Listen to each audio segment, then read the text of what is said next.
actually kind of going back to how people ate for hundreds of years. Yeah. People didn't have meat at every meal. It was always like a special thing. Exactly. And so now, really, nothing is new, right? Everything is always Also, old. yeah. We're going back to the past, and it's like, let's balance. You don't have to have meat at every meal. You eat it as it's a special occasion. It's not, doesn't have to form your whole diet.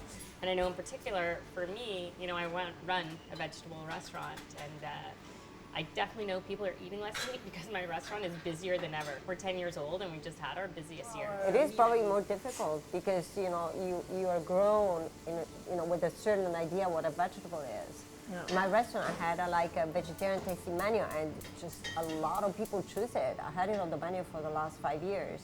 But the difficulty is really the center of the plate needs to be a vegetable, which cannot be a salad, because otherwise, It's just so a salad. you need, exactly, it's just a salad.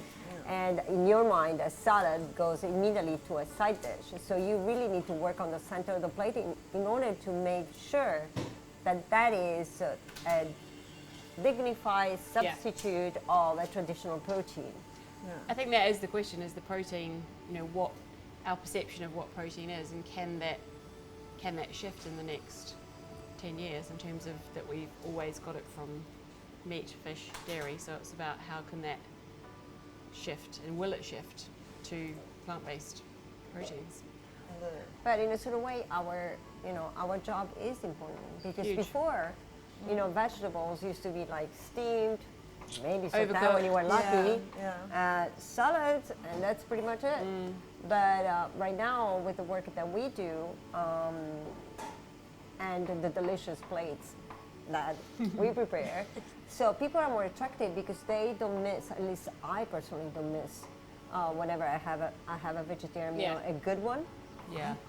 I don't even think about meat. As a matter of fact, I'm more surprised of the flavor, of the depth of It's flavor. more interesting. I find it, It more is. challenging. Yeah, It's I think really it's fun. Like we the all fun know. and challenging. Yeah, Like, we all know how to cook it perfectly, caramelize a fillet of fish, or grill a steak and all those things, and to get that mild reaction going. But I think that's what really interests me and excites me about vegetables, is there's so much more that we can do, and it's really challenging, and I love the challenge of it, because it's also not, people aren't doing it enough.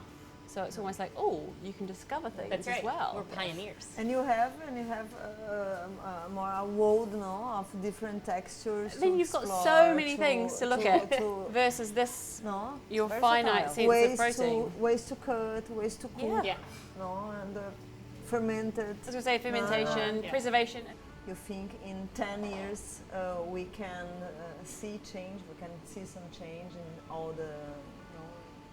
We have to. There has to be change, doesn't there? And I think Yes. if you look at the last 5 years, it's been massive. It's been really quick. So it's really Another fascinating 5 to years, think, yeah. another 10 years, it's Yeah, going to be like totally double that different. time Yeah. again. It's going to be.